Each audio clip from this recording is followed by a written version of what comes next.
These horror movies were so bad that not a single critic on Rotten Tomatoes could find anything positive to say about them. We're talking about films that achieved the impossible, a perfect 0% rating, meaning every professional reviewer who watched them considered them complete failures. But here's the twisted part. Some of these movies are so spectacularly awful, they've become legendary for all the wrong reasons. Getting a 0% on Rotten Tomatoes isn't just about being bad. It's about being universally, catastrophically terrible in ways that defy explanation. These aren't just poorly made films. They're cinematic disasters that somehow made it to theaters despite being fundamentally broken at every level of production. So in this video, we're breaking down 8 horror movies that achieved the dubious honor of a 0% Rotten Tomatoes rating. From supernatural disasters to slasher catastrophes, we're exploring why these films failed so completely that they've become cautionary tales in horror cinema. These movies prove that sometimes the most terrifying thing about horror isn't the monsters on screen. It's the realization that someone thought these scripts were worth filming. Movie 1, Ballistic, Ecks vs. Sever, 2002 action horror disaster. While primarily an action film, Ballistic, Ecks vs. Sever contains enough horror elements and body horror to qualify for this list, and it holds the distinction of being one of the most universally hated films ever made. The movie follows 2 former government agents who must work together to stop a conspiracy involving a deadly weapon. What makes this film a horror show isn't supernatural elements. It's the horrifying realization that a major studio spent $70 million on what appears to be a feature-length video game cutscene. The plot is incomprehensible, jumping between scenes with no logical connection or character development. The action sequences, which should be the film's strength, are edited so chaotically that it's impossible to follow what's happening. Characters appear and disappear without explanation, motivations change randomly, and the entire narrative structure collapses under the weight of its confusion. Critics universally condemned the film for its complete lack of coherent storytelling. Wooden performances from Antonio Banderas and Lucy Liu, and action sequences that feel more like endurance tests than entertainment. The movie's failure is so complete that it's become a textbook example of how not to make an action film. Movie 2, Gotti, 2018, Biographical horror. While not a traditional horror film, Gotti's portrayal of organized crime contains enough violence and disturbing content to qualify, and its 0% rating makes it one of the most critically reviled films in recent memory. The movie attempts to tell the story of infamous mob boss John Gotti through the eyes of his son. What makes this film horrifying is how it completely fails to understand its subject matter. The movie presents John Gotti as a sympathetic family man, while glossing over the brutal murders and criminal activities that made him notorious. This tonal confusion creates a deeply unsettling viewing experience. The film's structure is chaotic, jumping through time without clear transitions or narrative purpose. Scenes feel randomly assembled rather than carefully constructed, and the dialogue often sounds as if it was written by someone who learned about organized crime from other movies rather than through research. Critics condemned the film for its historical inaccuracies, poor performances, and complete failure to provide insight into either John Gotti as a person or the criminal organization he led. The movie's 0% rating reflects not just poor filmmaking, but a fundamental misunderstanding of storytelling itself. Movie 3, The Ridiculous Six, 2015, comedy horror hybrid. Adam Sandler's Western comedy contains enough dark humor and violent content to qualify as horror adjacent, and its 0% rating from critics makes it one of the most universally panned films on Netflix. The movie follows 6 half-brothers who team up to rescue their father. What makes this film a horror experience is how it systematically destroys every comedic opportunity with racist stereotypes, scatological humor, and jokes that feel decades out of date. The movie's 2-hour runtime becomes an endurance test as gags fall flat repeatedly. The film's approach to Native American culture is alarming, relying on stereotypes so outdated and offensive that several Native American actors walked off the set during production. This cultural insensitivity creates genuine discomfort that overshadows any attempted humor.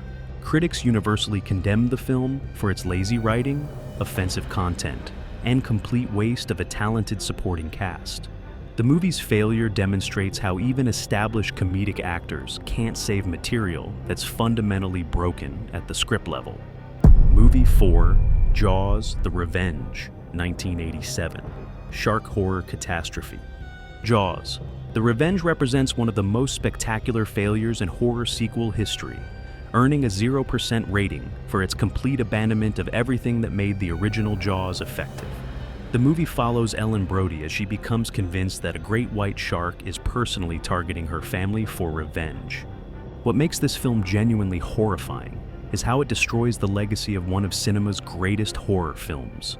The movie's central premise, that a shark can hold grudges and track specific families across vast distances, is so absurd it becomes unintentionally comedic. The shark effects are laughably bad, using mechanical props and rear projection that look unconvincing even by 1987 standards. The creature moves in ways that defy physics and appears in locations that make no geographical sense, breaking any suspension of disbelief. The film's climax, where the shark somehow travels from the Bahamas to New England in a matter of days while developing psychic powers, represents a complete breakdown of narrative logic. Critics condemn the movie for its ridiculous plot, terrible effects, and complete misunderstanding of what made the original Jaws frightening. Movie 5, London Fields, 2018. Neo-noir horror. London Fields contains enough psychological horror and disturbing content to qualify for this list, and its 0% rating reflects a production so troubled that the final film bears little resemblance to the source material. The movie follows a clairvoyant woman who foresees her murder. What makes this film a horror experience is how it completely wastes an intriguing premise and talented cast through incomprehensible editing and tonal confusion. The movie struggles to decide whether it's a noir thriller, dark comedy, or psychological horror, resulting in a viewing experience that fails to satisfy any of these genres. The film's production was plagued by legal battles, with director Matthew Cullen disowning the final cut and star Amber Heard suing the producers.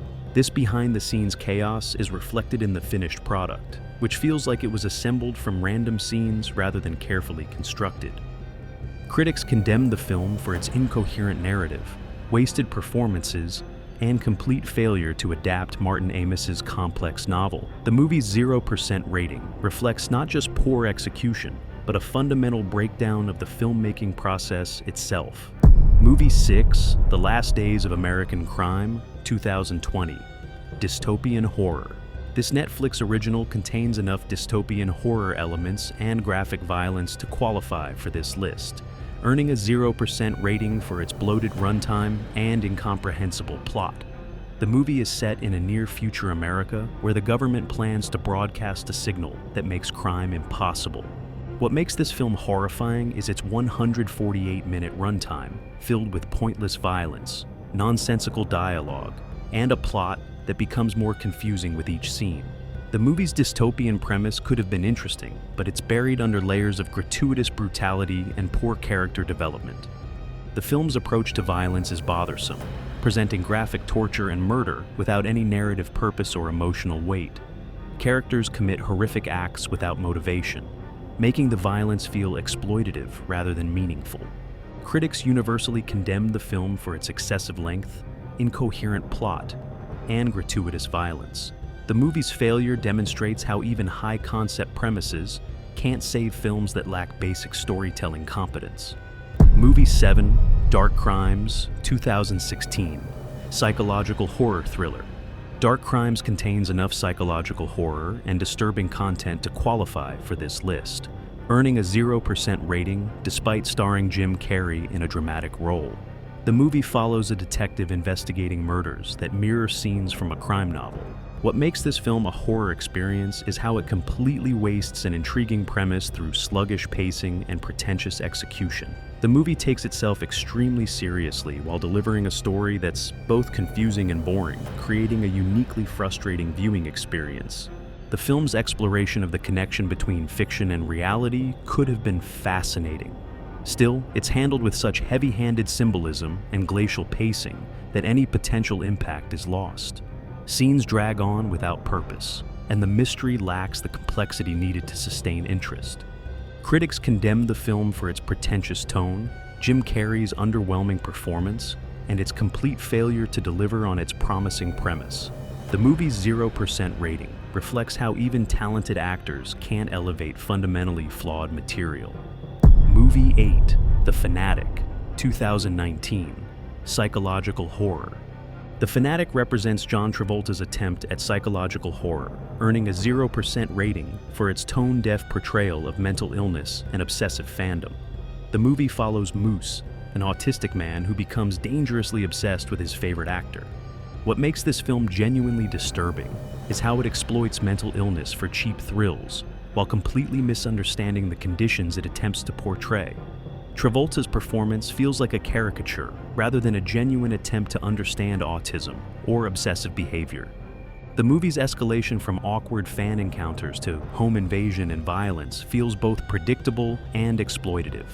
The film seems to suggest that people with autism are inherently dangerous, perpetuating harmful stereotypes while delivering poor entertainment. The direction by Fred Durst adds another layer of incompetence, with scenes that feel amateurish and dialogue that sounds like it was improvised by people who lack an understanding of human interaction. Critics condemn the film for its offensive portrayal of mental illness and complete failure as both horror and drama. And there you have it. 8 horror movies that achieved the impossible feat of earning 0% on Rotten Tomatoes. From Jaws, The Revenge of Shark Vendetta, to The Fanatic's offensive stereotypes, these films represent the absolute bottom of horror cinema, proving that sometimes the most terrifying thing about a horror movie is how badly it's made. What makes these 0% ratings so significant is that they represent universal critical consensus. Not a single professional reviewer could find anything positive to say about these films. That level of unanimous condemnation is harder to achieve than universal praise, requiring a special kind of cinematic failure. The lasting impact of these movies lies not in their scares, but in their value as cautionary tales. They demonstrate how poor writing, incompetent direction, and fundamental misunderstanding of genre conventions can turn even promising premises into unwatchable disasters. These films remind us that horror is one of the most challenging genres to execute effectively. It requires a careful balance of tension, character development, and genuine scares. Elements that all 8 of these movies failed to deliver. Their 0% ratings serve as permanent reminders that, in horror cinema, good intentions and big budgets can't save fundamentally broken storytelling.